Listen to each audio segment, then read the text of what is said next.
Gates open, they're up and racing. Sutters Royal draws for your lead, running by the rally. Jace Magic. One man souls down in third, followed by Tailor Made Oko Boy. Then moving up, Isagar Mata, a special edition, and Conquer the Sun is in behind them. About to pass the last 600. Sutters Royal by about 3 lengths. Jace Magic is in second. One man soul is down in third. Oko Boy running in fourth, followed by Tailor Made and Sagar Mata Special Edition.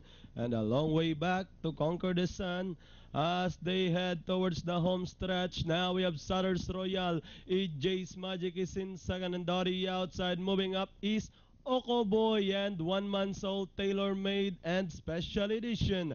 With the last 150 more to run, Sutters Royal by about a length and a half. EJ's Magic giving the final burst of energy on the outside, but it's going to be Sutters Royal over EJ's Magic, Tailor Made, One Man Soul, Oko Boy Special Edition, and Sagar Mata.